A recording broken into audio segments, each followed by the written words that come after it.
ഓണം റിലീസായിട്ടെത്തിയ പൃഥ്വിരാജ് സിനിമയായിരുന്നു ഖലീഫ. ഖലീഫ സിനിമയെ കുറിച്ച് പറയാനാണെങ്കിൽ കുറെ ഉണ്ട്.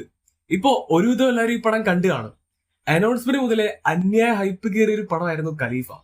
പിന്നീട് കഴിഞ്ഞ വർഷം പടത്തിന്റെ ഒരു ഫസ്റ്റ് ഗ്ലിംസ് കൂടി വന്നപ്പോ ആ ഹൈപ്പ് ഡബിൾ ആയി. ടെക്നിക്കലി വൻ പരിപാടിയാണെന്ന് മനസ്സിലായി.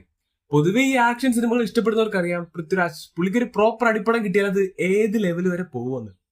അതുകൊണ്ട് തന്നെ പൃഥ്വിരാജിന്റെ ഒരു ഫുൾ ഓൺ ആക്ഷൻ പടം എന്ന ലേബലിൽ ഈ പടം വരുമ്പോ പ്രതീക്ഷയ്ക്കും ഒട്ടും കുറവില്ല. അതിന്റെ കൂടെ ഈ പടത്തിന്റെ ഒരു ഫസ്റ്റ് ഗ്ലിംസ് വന്നപ്പോ ഇതിന്റെ മൊത്തം പരിപാടി ഏകദേശം മനസ്സിലായി. മാമ്പറക്കൽ അഹമ്മദ് അലി എന്ന് പറയുന്ന ക്യാരക്ടറിന്റെ വേൾഡിലാണ് ഈ ആമിർ അലി എന്ന് പറയുന്ന ക്യാരക്ടറിനെ പ്ലേസ് ചെയ്തിരിക്കുന്നത്. അപ്പോ ഗ്ലിംസിൽ തന്നെ ഈ അഹമ്മദ് അലി എന്ന് പറയുന്ന ക്യാരക്ടറിന് കൊടുത്ത ബിൽഡപ്പ് അപാരമായിരുന്നു. പിന്നീട് ആ ക്യാരക്ടറിലേക്ക് ലാലേട്ടനാണ് വരുന്നതെന്ന് ഒരു ഒഫീഷ്യൽ അനൗൺസ്മെന്റ് കൂടി വന്നപ്പോ കാര്യം പിന്നീട് പറയണ്ടല്ലോ.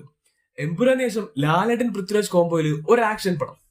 ലാലേട്ടൻ ഈ സിനിമയിലേക്ക് വന്ന ശേഷമാണ് ഈ പടം 2 പാർട്ടായി മാറുന്നത്. First part Khalifa the ruler എന്ന് പറഞ്ഞിട്ട് ആമിർ അലിയുടെ പടം, അതിൽ നിന്ന് സെക്കൻഡ് പാർട്ടിലേക്ക് ലീഡ് കൊടുക്കും അങ്ങനെ. പക്ഷെ ഇപ്പൊ പടം വന്നപ്പോ ആ ഒരു ഹൈപ്പിലേക്ക് റീച്ച് ചെയ്തെന്ന് ചോദിച്ചാ ഇല്ല എന്ന് തന്നെ പറയേണ്ടി വരും. ഈ പടം ഇഷ്ടപ്പെട്ടവരുണ്ട്, ഇഷ്ടപ്പെടാത്തവരുണ്ട്. പക്ഷെ എനിക്ക് ഈ പടം ഒരു മോശമായിട്ട് തോന്നില്ല. വർക്കായി. അത്രയ്ക്ക് പീക്ക് പടമാണെന്നൊന്നും പറയുന്നില്ല. മോശമല്ലാത്ത അത്യാവശ്യം നല്ലൊരു എക്സ്പീരിയൻസ് കിട്ടിയ സിനിമ. പാളിപ്പോയ ഏരിയകളുണ്ട്, ഇല്ല എന്ന് പറയുന്നില്ല. ഒരിക്കലും ഇതിനെ മറ്റേ അപരാധം ലിസ്റ്റിൽ കൊണ്ട് ഇടാൻ പറ്റിയൊരു സിനിമയല്ല. പല ട്രോളുകളും ഇതിനെ അതിലേക്ക് വലിക്കുന്നുണ്ട്. പക്ഷെ ഇതൊരു അത്യാവശ്യം നിലവാരമുള്ളൊരു സിനിമയാണ്. പിന്നെ പലർക്കും ഇതിന്റെ ചില ലോജിക്ക് വർക്ക് ആവില്ല. എനിക്കും വർക്ക് ആയില്ല. മെയിനായിട്ടും ലാലേട്ടന്റെ ആ സീൻ. ഇതെങ്ങനെ സംഭവിക്കൂ? ഏജ് ഒരു മാറ്റർ അല്ലേ എന്ന് തോന്നും.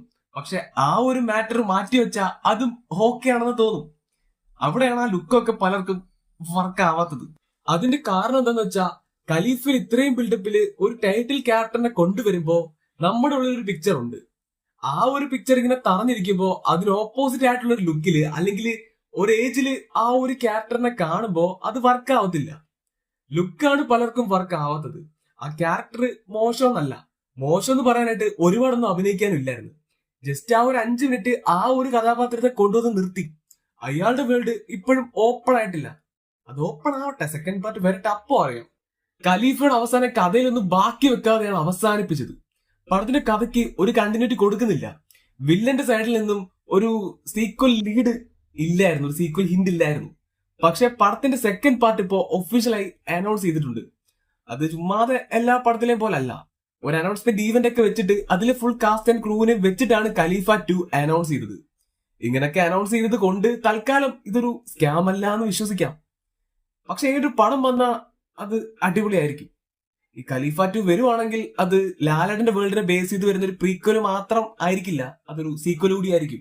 ഇപ്പൊ ഈ ഖലീഫ 2 നല്ലൊരു കാസ്റ്റും നല്ലൊരു ടീമും ഉണ്ട്. നല്ലൊരു കഥ കൂടി ഉണ്ടെങ്കിൽ ഖലീഫയിൽ കിട്ടാതെ പോയ ആ ഒരു പീക്ക് ഖലീഫ 2 കിട്ടും. കാരണം ഇതിന്റെ പ്രീക്വലിൽ ബിൽഡ് ചെയ്ത് വെച്ചിരിക്കുന്ന ആ ഒരു വേൾഡ് ആയാലും സീക്വലിൽ ഇപ്പൊ സെറ്റ് ചെയ്ത് വെച്ചിരിക്കുന്ന വേൾഡ് ആയാലും പീക്ക് സംഭവങ്ങൾ ഉണ്ടാക്കാനുള്ളതൊക്കെ ഉണ്ട്. പ്രീക്വൽ വന്നാൽ ഈ അഹമ്മദ് അലി എന്ന് പറയുന്ന ക്യാരക്ടറിനെ ഒരു ഗോൾഡ് ലോഡ് ആയിട്ടാണ് ബിൽഡ് ചെയ്തിരിക്കുന്നത്. ഒരു നാഷണൽ ഇഷ്യൂ ആയ സ്വർണ്ണക്കടത്തുകാരൻ. അക്കാലത്ത് ഇന്ത്യയിൽ വിറപ്പിച്ച 3 ഗാങ്സ്റ്റേഴ്സിനെ കൊഫെ പോസിൽ പിടിച്ചപ്പോഴും ഇന്ത്യൻ ഗവൺമെന്റിന് തൊടാൻ പോലും പറ്റാത്ത ഒരു ക്യാരക്ടർ. ഇവർ കൊടുത്തിരിക്കുന്ന ബിൽഡപ്പ് ഒക്കെ അടിപൊളിയാണ്.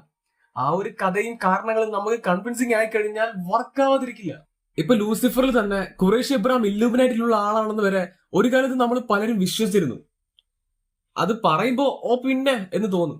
പക്ഷെ ഇത് വേണ്ട രീതിയിൽ ഒരു സിനിമയിൽ കാണിക്കുമ്പോ കൺവിൻസിങ് ആയി തോന്നും. ആ ഒരു കാര്യത്തില് പൃഥ്വിരാജ് ലൂസിഫറിൽ ചെയ്ത പരിപാടി വേറെ ലെവലാണ്. പൃഥ്വിരാജ് മാത്രമല്ല, മുരളി ഗോപിയും. എഴുത്ത് അത്രയ്ക്ക് സ്ട്രോങ് ആയിരുന്നു. ഡയറക്ഷൻ കൂടി പവർ ആയപ്പോ അത് വർക്കായി.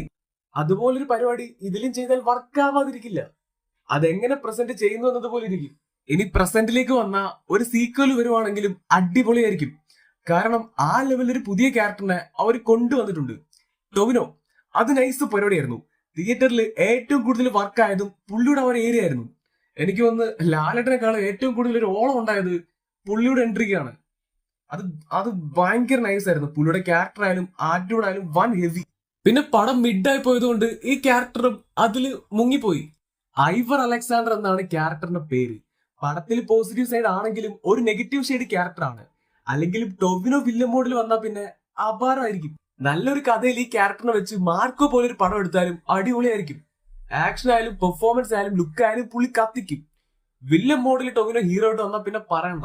അപ്പൊ ഇതൊരു നൈസ് പരിപാടിയായിരുന്നു. ഫ്യൂച്ചറിൽ ഒരു സീക്വൽ വരുവാണെങ്കിൽ ഈ ക്യാരക്ടറെ വെച്ച് ഒരുപാട് പരിപാടി ചെയ്യാം. കുറച്ച് ഹെവി ആയിട്ടുള്ള ഒരു ക്യാരക്ടറാണ് പുള്ളി. ഈ പടത്തിൽ വലുതായിട്ടൊന്നും ചെയ്യുന്നില്ല, പക്ഷെ വലുതായിട്ട് എന്തൊക്കെയോ ചെയ്തതുപോലെ നമുക്ക് തോന്നും. ഇയാളെ കൊണ്ട് ഇതൊക്കെ പറ്റുമെന്ന് നമുക്ക് തോന്നും. അവിടെ നമ്മൾ കൺവിൻസ് ആവും. പക്ഷെ ആ ഒരു ആക്ഷൻ സീക്വൻസ് മൊത്തമായിട്ട് ഒരു കിൽബിൽ മോഡിൽ കാണിച്ചായിരുന്നെങ്കിൽ കുറച്ചുകൂടി നന്നായിരുന്നേ.